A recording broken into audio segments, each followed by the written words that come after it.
بسم الله الرحمن الرحيم. الحمد لله خصنا بأعظم كتاب أنزل، شرفنا بأكرم رسول بعث، فضلنا بخير شريعة شرعت، وأزكى صلوات الله وتسليماته الزاكيات المباركات على رسولنا محمد. اللهم صل وسلم على رسولنا محمد بقدر حبك فيه، وزدنا يا مولانا حبا فيه، وفرج بجاهه عندك ما نحن فيه. رب لا نسألك رد القضاء ولكن نسألك اللطف فيه. أما بعد، أحيي جمعكم الكريم شيبا وشبابا، أساتذة وطلابا، أن سلام الله عليكم ورحمته وبركاته.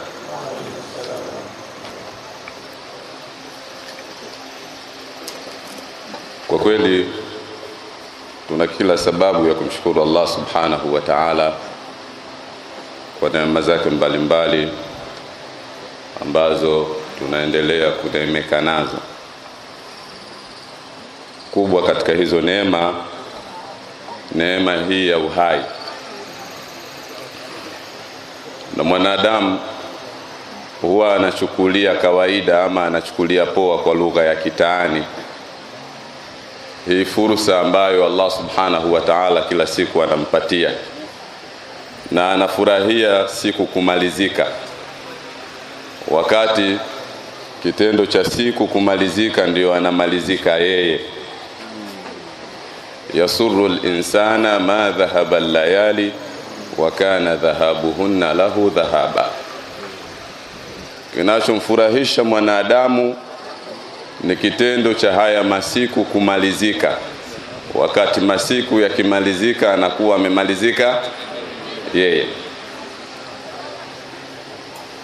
Ndugu zangu, tupo katika hauli.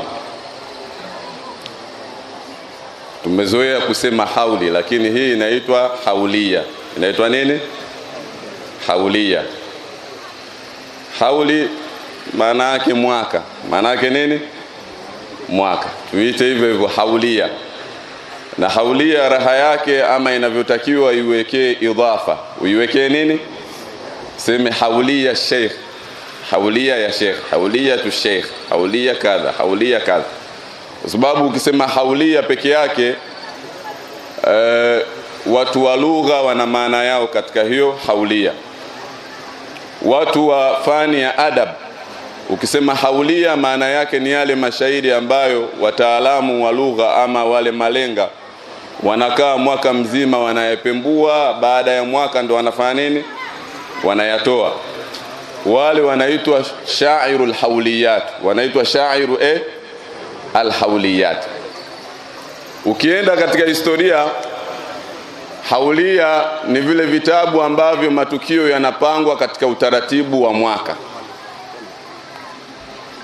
Ukienda kwa watu al-manshurat al-ilmiya, majarida yale ya kielimu, haulia ina maana yake.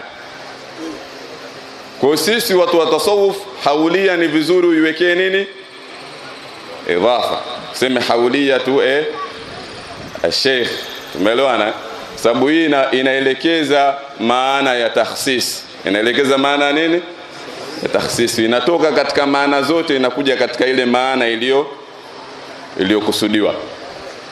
Kwa sasa haulia inatufundisha nini? Haulia inatufundisha mambo makuu mawili. Haulia inatufundisha mambo makuu mangapi? Mawili. Jambo la kwanza, haulia inatukumbusha kwamba kuna safari ambayo kila mmoja wetu ataipitia. Na safari yenyewe ni kifo. Safari yenyewe ni nini? Kifo. Kwa haulia itukumbushe, ndugu zangu, kuna hii safari ambayo mara nyingi nasema haina msalie mtume. Haina nini? Wa kullu ibn untha wa in talat salamatuhu yawman ala mahmulu. Kila anayejitambua kaletwa duniani afahamu kuna siku atafanya nini? Tapelekwa katika kaburi lake. Kwa hiyo hii safari haina msalie mtume, ni safari ngumu kweli kweli. ngumu kweli kweli, mpaka hao tunaowaita almustafaina al-akhyar, wale wateule wa Allah subhanahu wa ta'ala aliyowateua, safari hii nayo kwao ilikuwa ina nini? Ina mtihani. Na katika kuelezea mtihani wa safari hii, mara nyingi huwa mimi napenda kutumia ule mfano wa yule mtoto wa Nabii Allah Nuh alayhi salatu wasalam na Isa ibn Maryam. Mara nyingi napenda kutumia mfano huu. Siku moja wale wafuasi wake walipomwambia kwamba mabubu wamesema, viziwi wamesikia, vipofu wameona, lakini hiyo haitoshi, tunataka utufufulie wale waliolala katika makaburi. Isa ibn Maryam akawaambia, ni wafufulie nani? Wakamwambia, tufufulie Sam ibn Nuh alayhi salatu wa tufufulie yule. Akawaambia, yuko wapi? Wakamwambia, yuko nje ya mji. Wakampeleka. Kufika kule, Isa ibn Maryam akaswali raka ngapi? Raka mbili. Baada ya raka mbili akamuita Sam ibn Nuh katika kaburi lake. Mara ya kwanza, ya Sam. Sam hakutoka katika kaburi. Mara ya pili, ya Sam. Sam hakutoka katika kaburi. Mara ya tatu, Sam akatoka katika kaburi, hali ya kuwa ameota nini? Mvi. Mvi zinatoka kwa mambo mengi. Mvi zinatoka mtu akiwa na majanga. Majanga yanatoa nini? Mvi. Mtu akiwa haijui kula yake ya asubuhi na jioni, kila siku anafikiria nitakula nini, huyo yuko katika hatari ya kuota nini? Kama alivyosema mshairi, walhammu yakhtarimu aljasima nahafatan wa yushibu nasiyata as-sabiy wa yuhrimu. Mawazo yanamchonga mtu mwenye mwili wake aljasim, mtu mwenye mwili wake nahafatan, paka anakuwa kachongoka. Wa yushibu nasiyata as-sabiy wa yuhrimu. Na mawazo iwaza, nitakula nini, mke wangu atavaa nini, mtapata wapi kodi ya nyumba, yanamfanya mtoto mdogo aote mvi katika nini? Katika kichwa chake. Kwa hiyo Sam ibn Nuh akatoka katika lile kaburi hali ya kuwa na mvi wapi? Kichwani. Isa ibn Maryam akamuuliza, wewe Sam ibn Nuh umekufa bado kijana, kwa mujibu wa wahi uliopewa na Allah subhanahu wa ta'ala, mvi umezitolea wapi? Sam ibn Nuh akamwambia Isa ibn Maryam, dhanantu anna alqiyamata qad qamat, nilikuwa nadhani kwamba kiyama kimefanya nini? Kimesimama. Ndio maana unaniona katika hali ambayo umefanya nini? Umeniona. Na hii mara tatu hii ina siri. Mara tatu ina nini? Isa akamwita mara ngapi? Mara ya tatu ndo katoka. Na hata yule mtu anayesoma ile talqin tunaita katika makaburi, ile mara ya tatu ndo maiti anakaa katika kaburi. Mara ngapi? Mara ya tatu, kwa sababu alqabru imma rawda min riyadil janna wa imma hufra min hufari an-niran.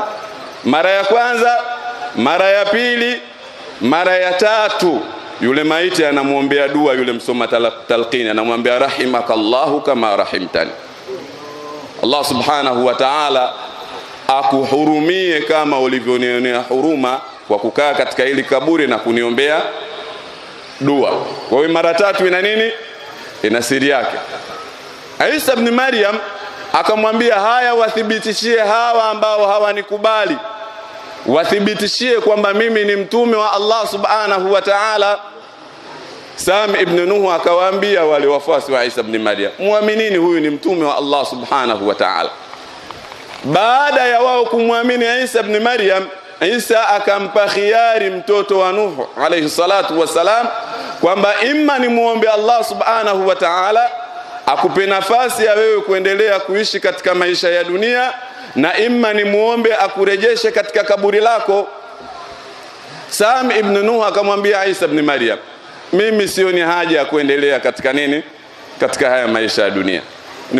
Nimeishi muda mrefu sana. Mimi ninachokiomba umwambie Allah subhanahu wa ta'ala anirejeshe katika kaburi pale nilipotoka, lakini kwa sharti moja. Isa akamuuliza, sharti gani? Ayu'idhani rabbi min sakaratil maut, Allah subhanahu wa ta'ala anilinde na kile kilevi na yale maumivu ya kifo. Isa akashtuka, kweni vipi Sam? Sam akamwambia, mpaka sasa nakumbuka yale maumivu ya loba ya Israeli. Yale maumivu nafanya nini? Na yakumbuka. na kutoka kufa kwa Sam ibn Nuh mpaka kuja kufufuliwa na Isa ibn Maryam ni takriban zaidi ya miaka 3300 imefanya nini? Imekatika. Zamani miaka ilikuwa ya kawaida sana zamani. Hii ni miaka ya kifo chake.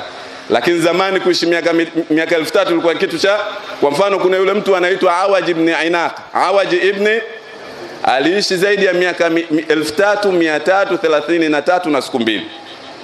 Na siku ngapi? Siku mbili. Mwamba huyo. Sio, tumeelewana? Kwa hiyo Isa akashtuka. Kwa nini? Akamwambia bwana, mimi nahisi mpaka leo yale maumivu ya nini? Ya kifo. Kwa hiyo Isa ibn Maryam akamwomba Allah subhanahu wa ta'ala mrejeshe katika nini? Katika kaburi lake. Akaomba pale, Allah subhanahu wa ta'ala akamrejesha Sam katika nini? Kaburi likajifunika, likajizika, yani kwa maana likajishindilia lenyewe, likawa kama lilivyokuwa. Kwa hiyo haya ama kisa hichi tunatakiwa tupate mazingatio kwamba hii safari ni ngumu, haina mfano. Ngumu kweli kweli. Hilo moja. Lakini pili, safari hii au haulia hii inatukumbusha kwamba nafasi tuliokuwa nayo ni nafasi ya maandalizi. Nafasi ya nini? Ya maandalizi. Kila mmoja kwa nafasi yake. Kiongozi kwa nafasi yake, maamuma kwa nafasi yake, tajiri kwa nafasi yake, maskini kwa nafasi yake. Kwa sababu kwa upande wa viongozi, Allah subhanahu wa ta'ala kupitia maelezo ya Mtume sallallahu alaihi wasallam, Mtume anasema kwamba inna Allaha sa'ilun kulla ra'in amma istara'a ahafidha am dhayya. Inna Allaha sa'ilun kulla ra'in amma, aka Allah subhanahu wa ta'ala atamuuliza kila mchungaji kuhusiana na kile alichokichunga. Ahafidha, je amekichunga inavyostahili? Amdhaya, au hakukichunga inavyostahili? Na ndio maana watu wa zamani walikuwa na wasiwasi. Kwa mfano Umar ibn al-Khattab, maisha yake yote yalikuwa yamejaa wasiwasi. Siku moja alikutikana akisema, law atharat baghlatun bi tariqin min turuq al-Iraq la alimtu anna Allah sawfa yas'aluni anha lima lam usawwi laha tariqan. Akijikwaa nyumbu katika njia miongoni mwa njia za Iraq, nitajiuliza, nitasema kwamba Allah subhanahu wa ta'ala atakuja kuniuliza kwa nini yule nyumbu sikumtengenezea mazingira mazuri. Kwa kiongozi katika nafasi yake kwamba jambo lisiharibike mbele yake. Iyakum. Jamani, ndugu zangu Waislamu, viongozi kwa nafasi zao, maamuma kwa nafasi zenu. Haya maisha haya, leo wangapi wameondoka? Matajiri wanaondoka. Juzi amezikwa nani? Tukianza na Zakaria, akafuata nani? Mwingine nani amefariki? Mbona kimya? Hamwajui? Nazungumzia kifo. Nazungumzia nini? Kifo. Wangapi wameondoka katika wiki hizi mbili? Na wengine tutakuja kuwasikia muda si mrefu.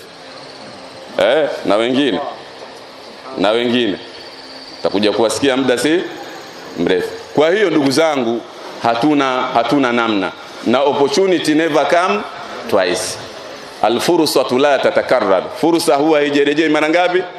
Kuna wale watu wakati malaika wanaenda kuchukua roho zao watasema, rabbi rji'un la'alli a'mal salihan fima.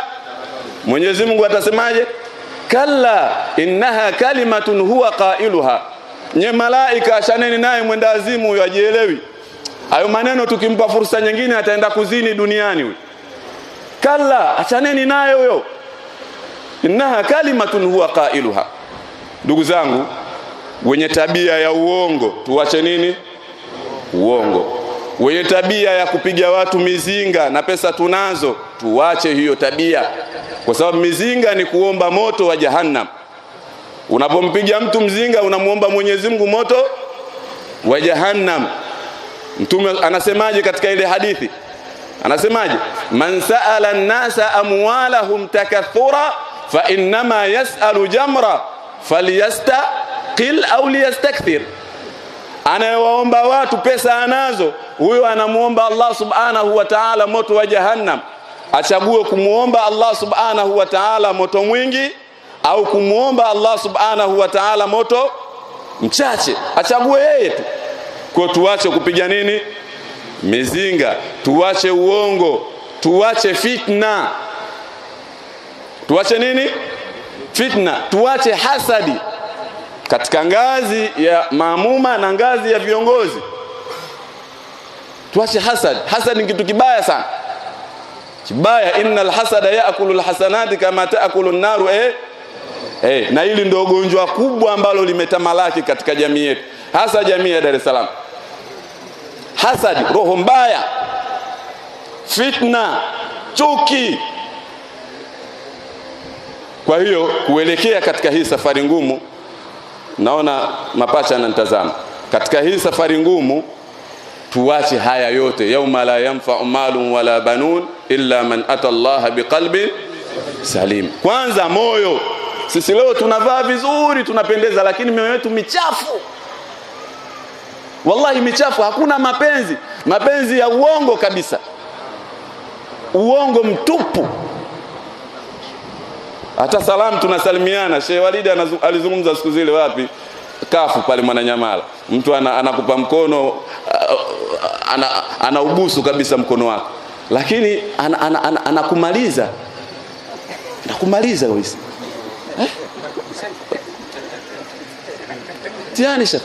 Unafiki umezidi katika jamii mpaka lini? Mtihani jamani. Nyinyi mnacheka mnaona ya kawaida. Sio ya kawaida kabisa. Watahsabunahu hayyinan wa huwa inda Allahi adhimun. Yani hamna. Mtume anatukataza tabia ya kudharau madhambi haya. Tumeona katika safari ya Isra na Mi'raj kuna watu motoni wanakula nini? Wanakula nini? Juzita khairan wa kufita sharran wa zuwijta thayyibatin wa abkara. Sijamuomba.